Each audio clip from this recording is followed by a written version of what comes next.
El régimen de vida de Rivero ahora, en Puerto Santa María, es lo más parecido al de Aníbal Lecter en El silencio de los corderos. Los psiquiatras dicen de él que es una persona incapaz de aprender con las experiencias, con una frialdad de ánimo tremenda, y que eso le hace peligrosísimo. Me habían llamado los compañeros de prensa y, bueno, fue un momento horroroso. El loco. Así era conocido Fernando Alberto Rivero Vélez en los ambientes marginales de Madrid. Tenía 30 años y residía en Alcalá de Henares desde que, siendo aún un niño, abandonase su Langreo natal.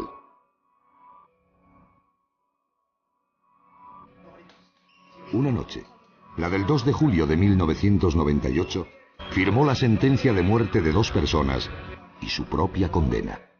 Normalmente no nos encontramos con este tipo de crímenes en Madrid, al menos que se intente asesinar, como en este caso, a 2 personas o incluso a 3. Normalmente, quizás por el número, se salía un tanto de lo que es habitual normalmente en Madrid cuando se asesina a una persona. En este caso, el número era prácticamente de 2 e incluso de una tercera que se la había intentado matar. En ese sentido, sí se salía de lo que era lo habitual. Rivero Vélez analiza la posibilidad de atracar el Hotel Reyes Católicos en Madrid.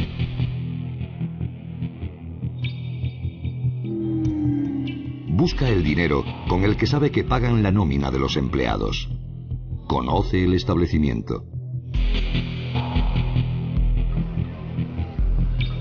Ese 2 de julio de 1998 hace una llamada para reservar una habitación en el hotel. Sí, Hotel Reyes Católicos. Sí. ¿Tiene una habitación libre para esta noche? Sí, individual, sí. Sí. A nombre de Fernando Rivero Vélez. Llegaré tarde. Gracias. Adiós. Antes de acudir a dar su golpe maestro, se procura todo lo necesario. Acude a una papelería. Compra rollo de embalar. ¿Tendría 4 rollos de cinta de embalar? Sí.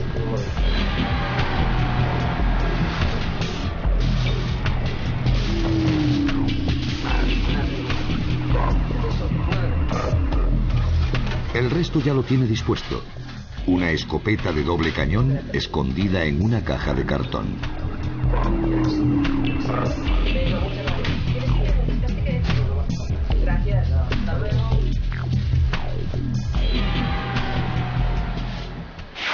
Se inyecta su dosis diaria.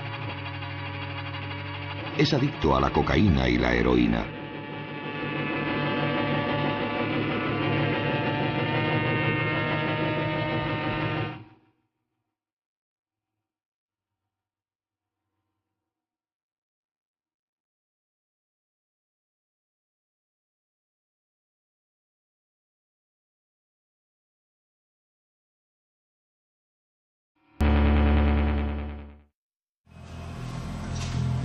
Alrededor de las 5 de la madrugada, el langreano llega al hotel.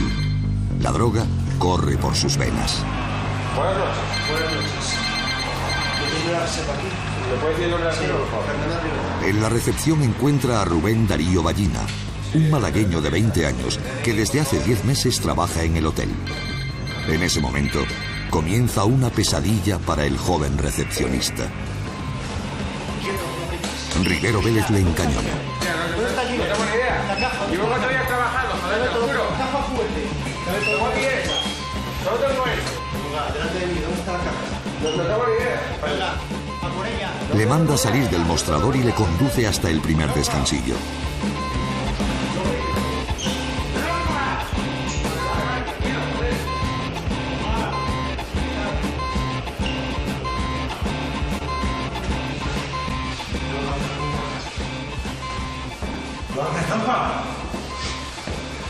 ¡No pares! Camina. Adelantada. Por favor. Camina. Venga, al suelo. Tírate. Tírate al suelo, boca. Una vez allí, le obliga a tumbarse. Quieto. Tiene el control total de la situación. Ata las manos de su rehén con cinta de embalar y le amordaza.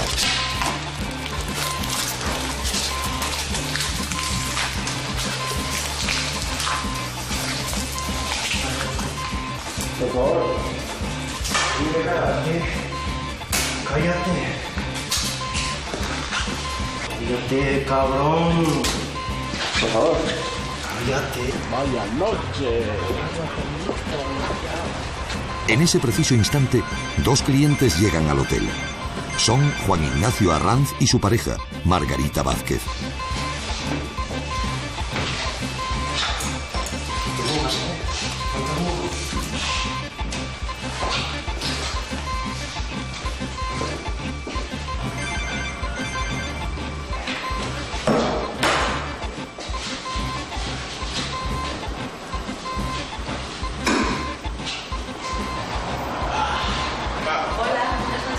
Nada más acceder al establecimiento, se encuentran con la escopeta de Rivero Vélez. Les está apuntando. Obliga a ambos a subir hasta el descansillo donde ha dejado al joven recepcionista.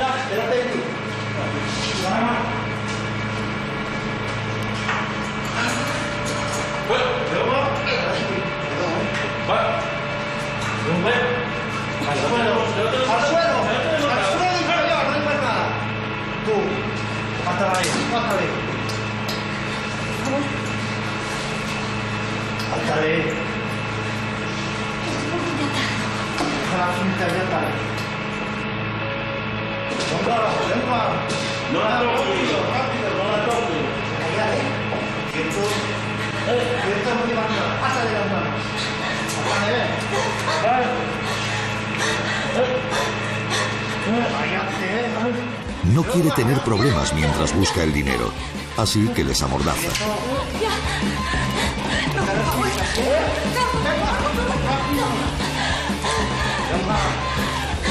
No te resistas, Silencio. Silencio. Venga, rápido. Rápido. Venga. No quieres ningún hasta aquí. Tú quieto,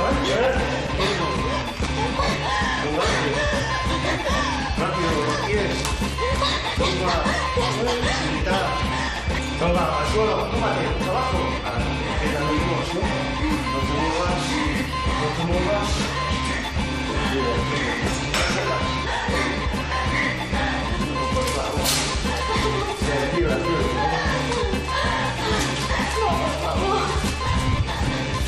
Déjala marchar, hombre.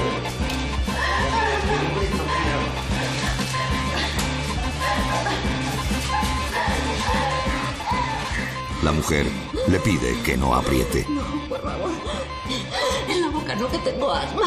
No me tapes la boca. Que tengo asma. Tranquila, que por el asma ya no tendrás que preocuparte más. El loco, como era conocido Rivero Vélez, saca un cúter y les produce varios cortes en el cuello.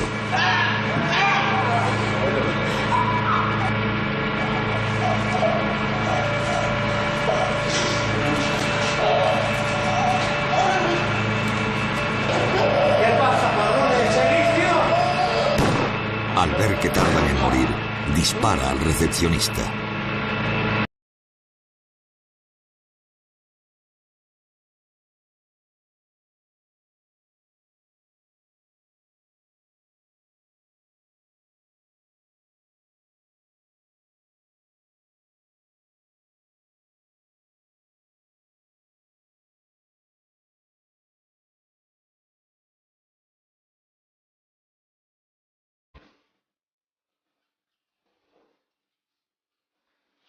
El asesino vuelve a la recepción, revuelve en busca de su botín. Piensa apoderarse de 5 millones de pesetas. Cree que va a ser su gran golpe, pero allí tan solo encuentra 19.000 pesetas.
Una vez que Rivero Vélez abandona el hotel madrileño, la única superviviente baja hasta recepción.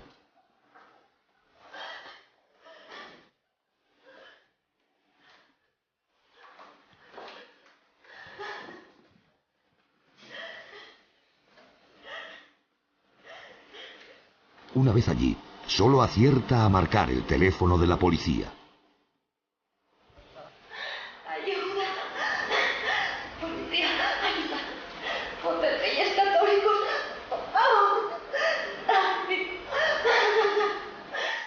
Los clientes del hotel, al oír las detonaciones, se asoman, salen de sus habitaciones, se encuentran con los 3 cuerpos tumbados en el rellano de la escalera y lo que hacen es llamar al 091. Automáticamente el 091 pone en marcha todo el dispositivo de lo que es seguridad ciudadana, lo que es el servicios médicos, y se trasladan al lugar del hecho. Cuando ellos constatan, los servicios de seguridad ciudadana, que lo que se encuentran allí es con 2 cadáveres como consecuencia de un crimen, lo ponen en conocimiento del grupo de homicidios. El grupo de homicidios aquí en Madrid tiene un servicio permanente a las 24 horas y en el momento en que nos comunican que hay una muerte que puede ser homicida, pues acudimos al lugar y nos hacemos cargo de la investigación junto con la comisión judicial que acude a levantar el cadáver. De inmediato, las fuerzas de seguridad se ponen en marcha. Reciben más llamadas. Los huéspedes del hotel están alertados. La intervención nuestra se inicia como consecuencia de que los huéspedes del Hotel Reyes Católicos oyen varias detonaciones y cuando salen de las habitaciones pues se encuentran con 3 personas que están tumbadas boca abajo en el rellano de la primera planta, una de ellas viva, una mujer que fue evacuada a un hospital y salvó su vida, y 2 varones que tenían heridas de arma blanca y de arma de fuego y habían fallecido. Ese fue el escenario con que nos encontramos al llegar al lugar del hecho, que fue el Hotel Reyes Católicos de Madrid. La noticia corre como la pólvora. Llega a oídos de familiares y amigos de las víctimas. Pues a mí realmente yo encuentro la noticia, o me llega la noticia a casa, justo por una llamada telefónica, me dicen que había ocurrido este suceso tan terrible y yo sabía que estaba en Madrid y en un principio no me lo podía creer, me habían llamado los compañeros de prensa y bueno, fue un momento horroroso, es decir, para la agencia, para nosotros y sobre todo para la familia. El gran golpe de Rivero Vélez es un fracaso. No consigue su botín y deja tras de sí un balance de 2 víctimas mortales y una tercera herida de gravedad.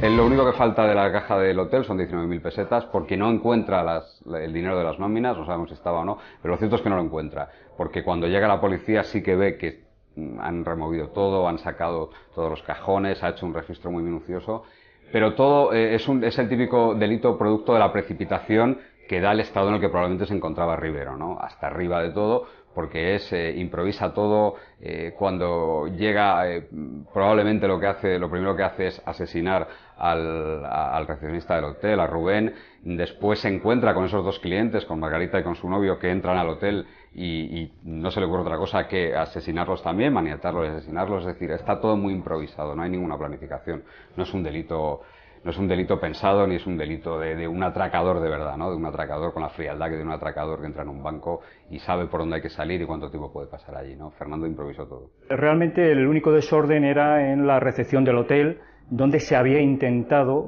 y se había roto el ordenador que se encontraba en la mesa del recepcionista, quizás con la pretensión de borrar el contenido del mismo, cosa que evidentemente no ocurrió.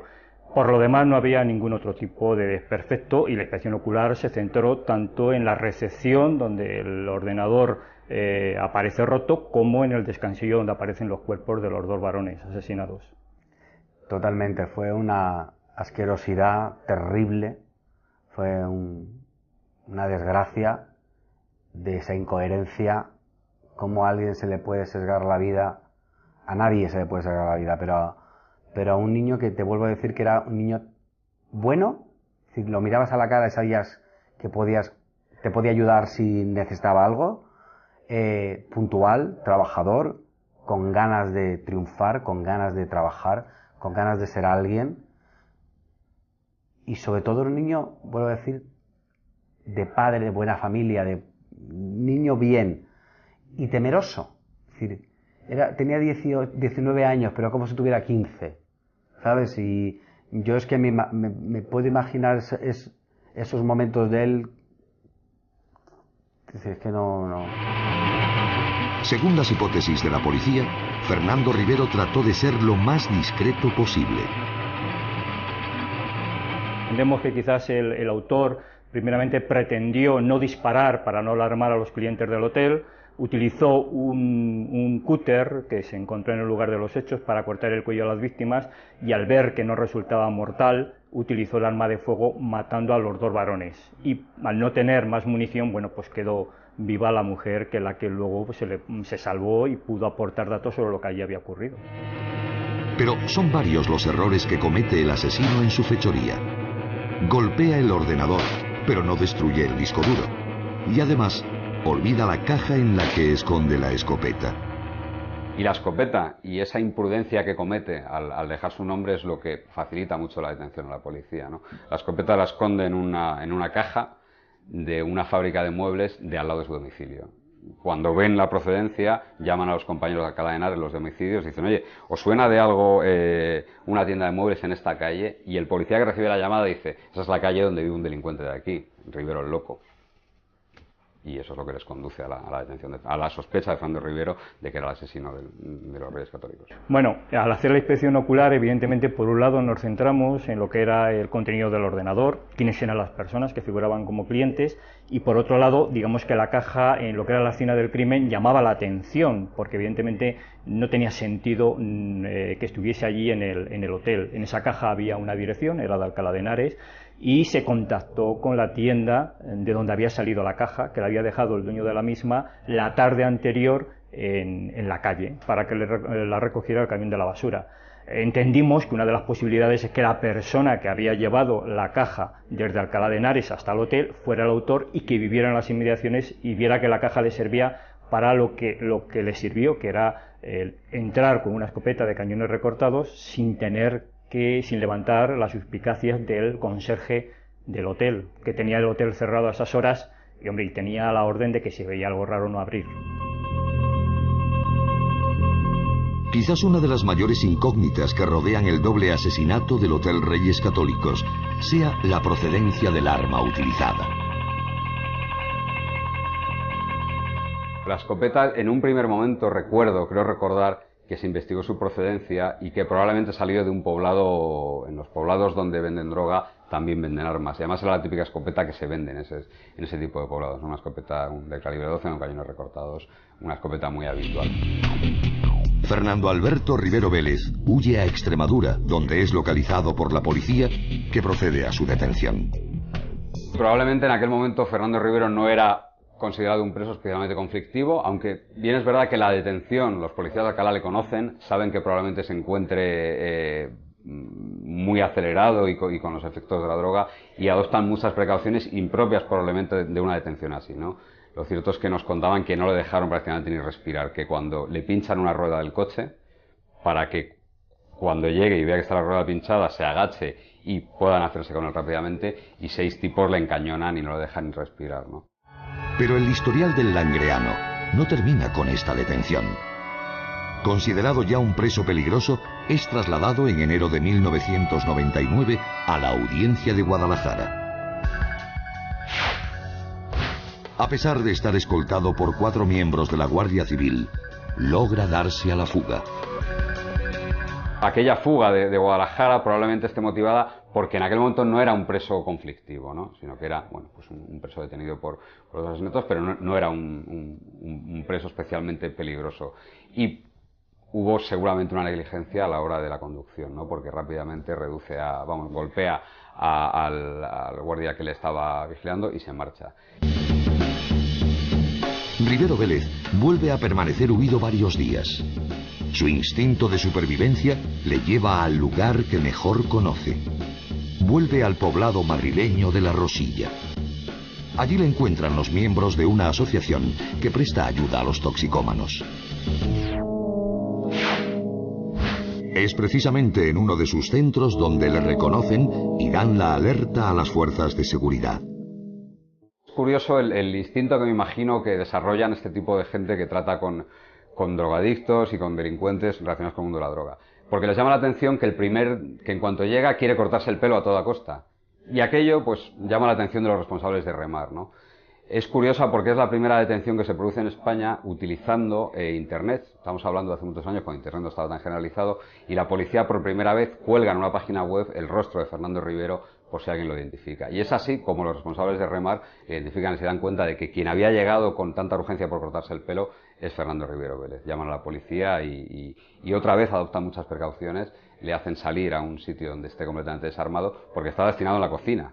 Imaginemos una detención de Fernando Rivero Vélez en una cocina rodeado de cuchillos y todo tipo de armas susceptibles de utilizarlas contra la policía. Como digo, le hacen salir a un sitio donde está desarmado y nuevamente le detienen sin darle tiempo ni a respirar. La policía detiene por segunda vez al asesino del Hotel Reyes Católicos. Rivero Vélez ya nunca volverá a salir de prisión.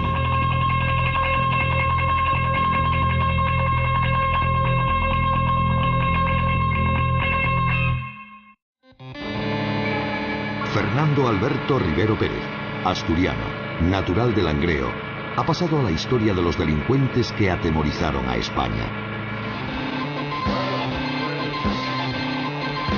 La noche del 2 de julio de 1998 entra en el Hotel Reyes Católicos, situado en la calle del Ángel, en Madrid.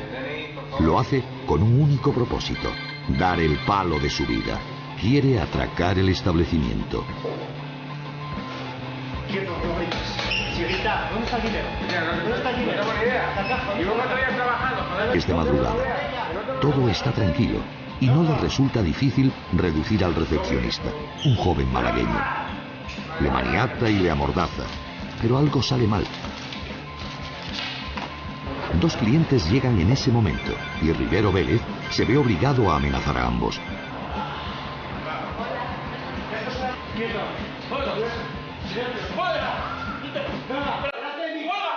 Los traslada al lugar en que ha dejado al empleado del hotel, el descansillo del primer piso.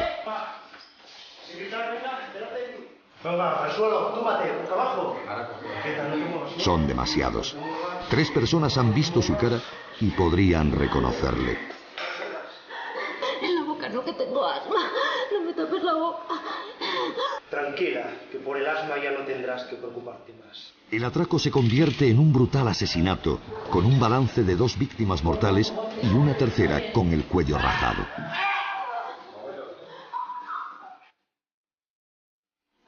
La saña con la que actúa, la extremada violencia que emplea con sus víctimas, es fiel retrato de la descripción que se hará de él una vez detenido.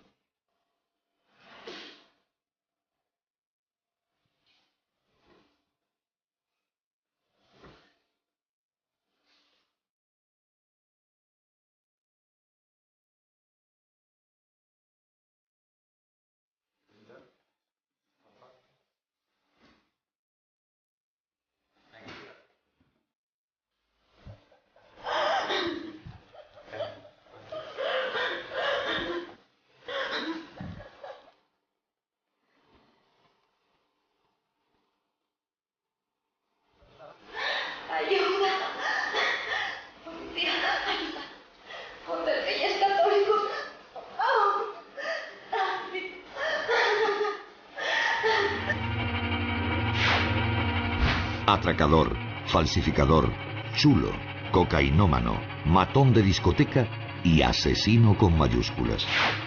Quienes lo conocen le describen como una persona inteligente, muy violento, frío como el hielo, chantajista, sin posibilidad de empatía, psicópata. La personalidad psicopática se ha relacionado con algunos de los asesinos más famosos de la historia, como Marcel Petiot, conocido como Doctor Muerte, el asesino del Zodíaco, o el más cinematográfico Aníbal Lecter.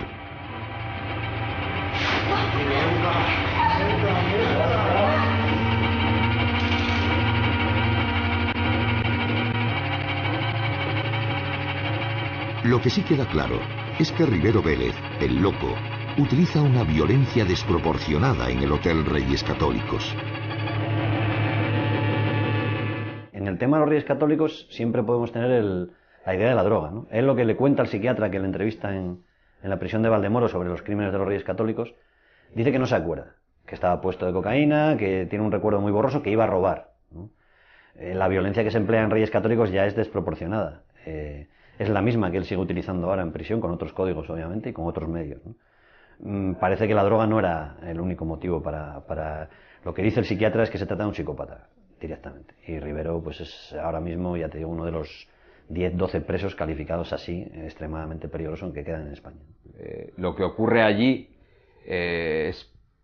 lo sabe él nunca ha querido declarar sobre lo que pasó allí, y lo sabe la única superviviente del tema, ¿no? Lo cierto es que deja un rastro de 2 personas muertas, de una persona muy mal herida que probablemente salva la vida porque se hace la muerta, y eso es lo que le salva la vida, y una escena que cuando llegaron los policías de homicidios nos contaban que pocas veces habían visto un escenario de esas características, ¿no? Porque no solo dispara con una de las escopetas, sino que además les corta el cuello con un cúter que llevaba también, un cúter de tapicero que llevaba para cometer el atraco, les degüella a 2 de las 3 personas.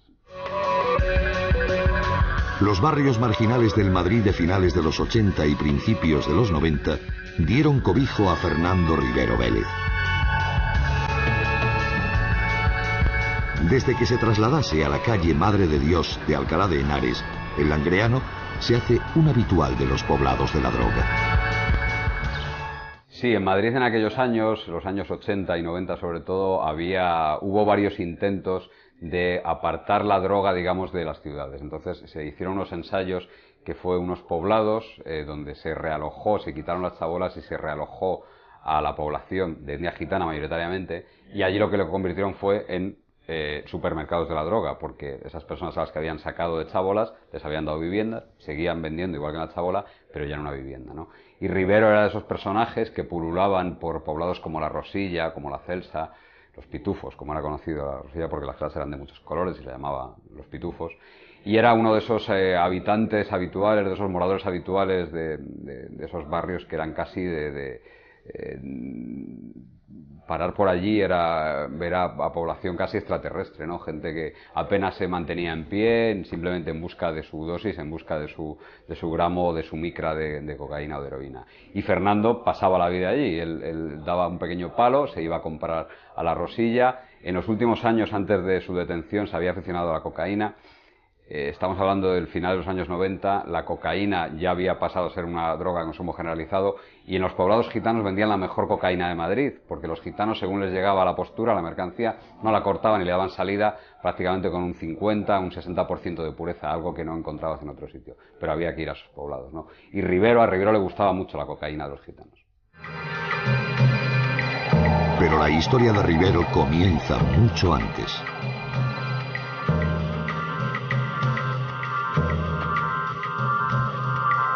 Fernando Rivero Vélez, probablemente lo que marca su existencia, aparte del consumo de drogas, es su padre muere cuando él es muy pequeño y la madre, que trabaja de matrona en un hospital, se ve incapaz cuando llega apenas a los 12 o 13 años de controlarle.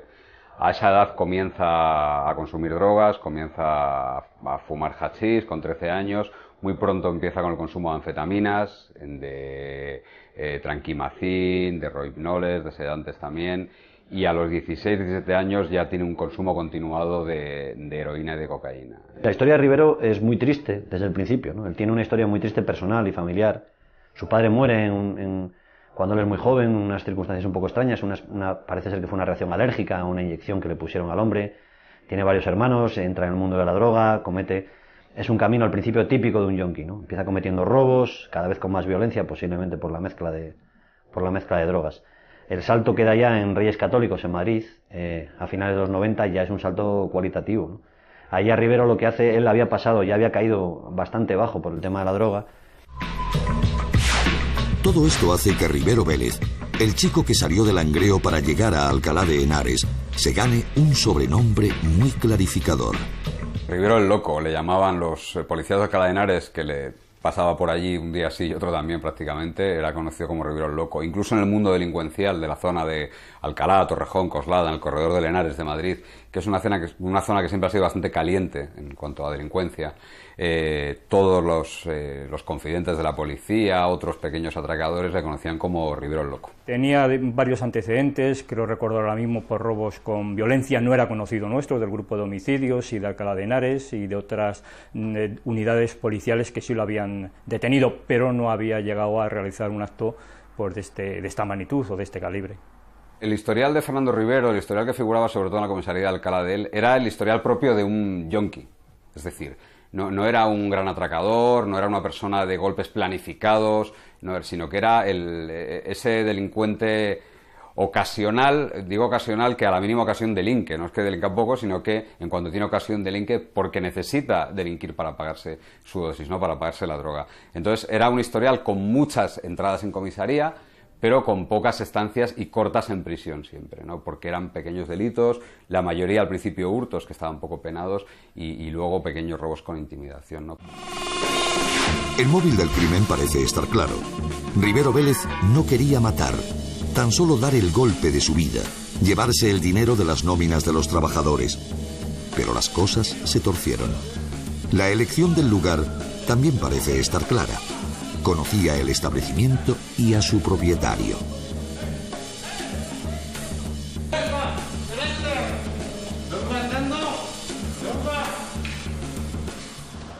Y él conoce al dueño de Reyes Católicos porque ha tenido relaciones sexuales con él a cambio de dinero. Él ha hecho de chapero para el dueño del hotel. Entonces él tiene también algo personal, no solamente es que fuera a robar, sino que tenía algo personal ahí. Porque Rivero no es homosexual. Otra cosa es que se hiciera de chapero para pagarse la droga, ¿no? Entonces, el salto que da ya en Reyes Católicos ya es salvaje, es brutal, es bestial la forma en que comete los crímenes. A partir de ahí su historia ya no es triste, su historia ya es tremenda. Hay gente que se rehabilita en la cárcel, gente incluso, el otro día hablábamos, los asesinos del rol, uno de los dos fue un crimen salvaje y uno de los dos chavales lleva años en libertad, sin que haya noticias de él, y el otro está saliendo de permiso ya. Y oficialmente, y que sepamos, no han tenido ningún problema. Rivero cumple todos los tópicos y las previsiones más negras las cumple todas. Parece ser que él era conocido del dueño del hotel o del encargado del hotel, sabía que había dinero por las fechas y que el objetivo era precisamente ese, el robar en el hotel. Como la forma de acceder al hotel, pues precisamente el llamar por teléfono, escribirse como cliente, precisamente para no despertar las sospechas del conserje, que como he dicho antes, pues tenía la orden de que a altas horas de la madrugada, si se presentaba alguien que le resultara sospechoso, no abrirle. Precisamente él se da de alta en el hotel y cuando llega, pues el conserje le pide que exhiba su DNI, lo hace y como es un cliente que está registrado, pues lo deja entrar. Rivero Vélez lo tenía todo bien atado. Iba a ser un golpe fácil. Pues esa noche Fernando Rivero había planificado todo perfectamente, se había hecho con una escopeta, había incluso cogido una caja para ocultarla. Él sabía que por esas fechas seguramente estaría el dinero de las nóminas de los trabajadores del Estado de los Reyes Católicos, porque conocía al dueño, había mantenido una relación, un comercio sexual con él. Él no era homosexual, pero le había hecho de chapero, como te decía antes, para pagar su dosis era capaz de delinquir o de hacer de chapero para cualquiera, ¿no? Entonces sabía que aquella noche seguramente habría dinero en la caja. Él incluso llama para hacer una reserva para que le abran la puerta, porque si no a las 5 de la mañana no le iban a abrir la puerta. Entonces llama, hace una reserva y da su nombre, lo que resulta bastante sorprendente, da su nombre y así quedó registrado en el libro de reservas del hotel. Deja a su novia en el club donde trabajaba, en el club donde trabajaba. Antes, me imagino que para estar más valiente, consume un par de gramos de cocaína que se va a comprar y aparece en el hotel. Una vez más, la droga vuelve a torcer el camino del asturiano. Había marcado su vida desde bien joven.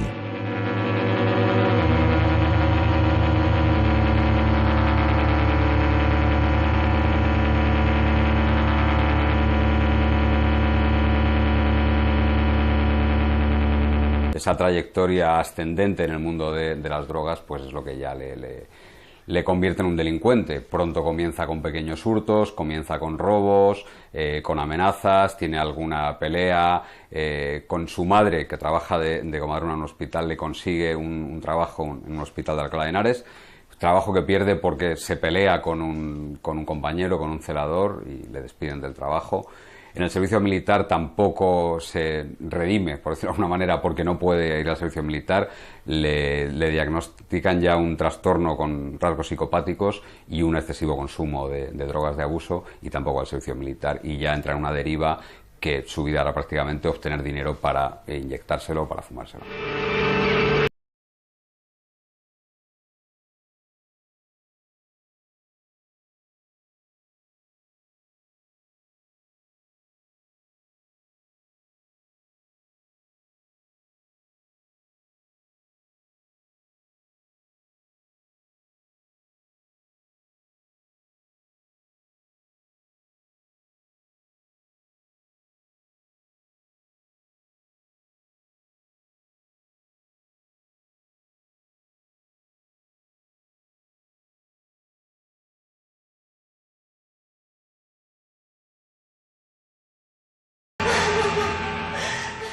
Ella salvó la vida porque se hizo la muerta. Incluso hay una frase terrible que contó en el juicio.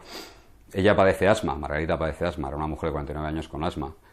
Y entonces le pide, cuando él está tapando la boca de las personas que están allí, le dice: por favor no me tapes, que tengo asma y me voy a asfixiar. Y le dije: no te preocupes, le dijo Fernando Rivero, el asma no te va a preocupar nunca más, con el cúter en la mano y la escopeta en la otra, ¿no? Entonces todo eso lo rememoraba que Margarita en el juicio estuvo lógicamente protegida por un biombo. También hay que decir que toda la protección que tuvo fue un biombo que la separaba de Fernando Rivero, pero el testimonio de ella, que es el único válido junto al de unos turistas norteamericanos que estaban por allí y que oyeron todo pero no pudieron ver nada, es el único testimonio que sí que pudo precisar con fiabilidad y pudo dibujar el escenario de aquella noche en los Reyes Católicos.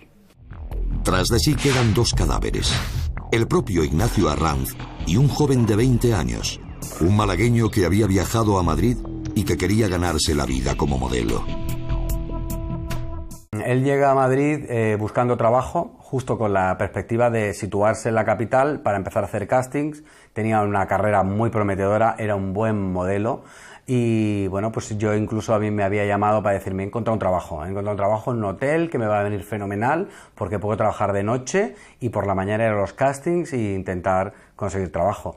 Es decir, un chico con 19, 20 años que tenía en aquel momento, 1,80 m, y sinceramente recuerdo, era un niño estupendo. Es decir, yo creo que conociéndolo, bueno, francamente lo tuvo que pasar muy mal, porque aparte era un niño muy temeroso.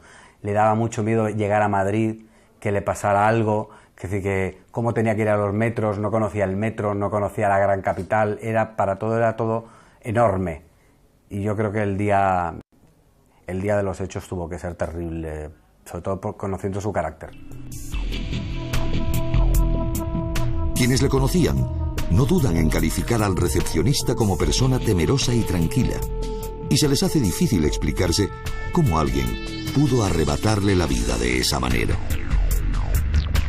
Si hubiese ocurrido algo, llegar a ese momento, simplemente le hubieran dicho no te muevas de ahí, no se hubiera ni movido.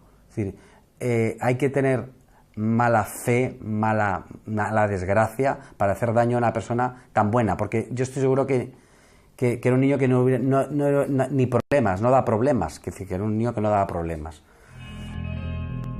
Desde que Rivero Vélez, el loco, ingresa en prisión, sufre un importante cambio. Él ha ido creciendo no solo en violencia dentro de prisión, sino que ha crecido un poco en conciencia. Él era una persona sin formación de ningún tipo, era un yonki, y él en las últimas declaraciones que hace cuando le van a procesar o en los juicios que tiene, sí hace declaraciones del tipo de mis compañeros del módulo 4, reclamando mejoras en prisión, etcétera. Sí ha tomado cierta conciencia de líder de prisión. A pesar de los avances, nunca llega a rehabilitarse. En el año 2007 vuelve a matar. Se cobra su tercera víctima en la persona de otro preso, un recluso de origen marroquí.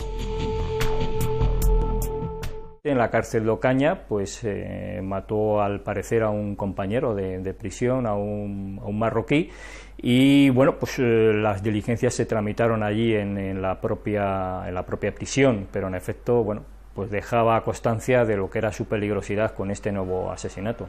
El discurso de Rivero ha ganado antes su discurso era nulo. El discurso de Rivero ha ganado en matices políticos, entre comillas, ¿no? En matices sindicales. Él lo que hace su incidente más grave es el de Aranjuez en 2007 en prisión.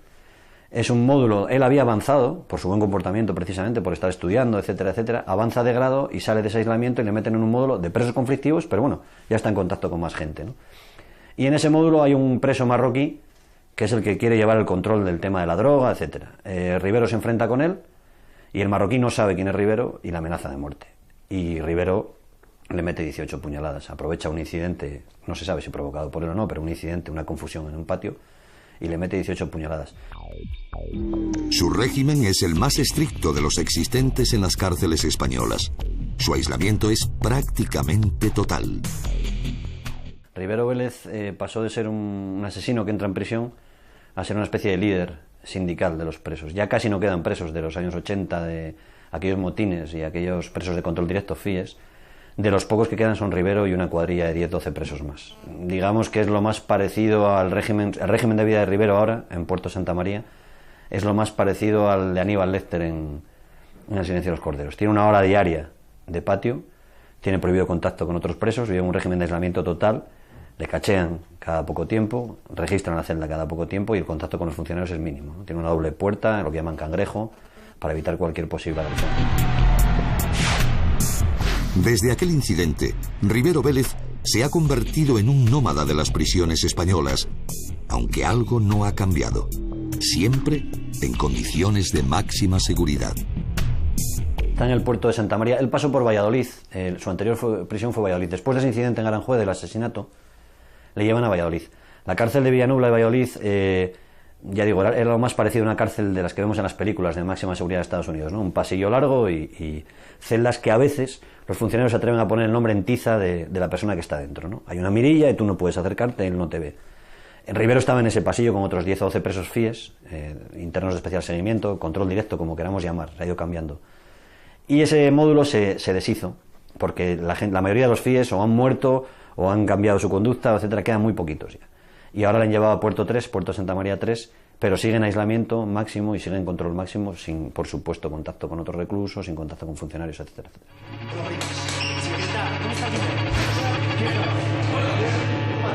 El asturiano Fernando Alberto Rivero Vélez ha pasado a la historia como uno de los asesinos más peligrosos en nuestra historia reciente. En la actualidad se encuentra en prisión por el doble crimen del Hotel Reyes Católicos de Madrid. No fue su único delito de sangre. Rivero Vélez aterrorizó España y siempre se le recordará como Rivero el Loco.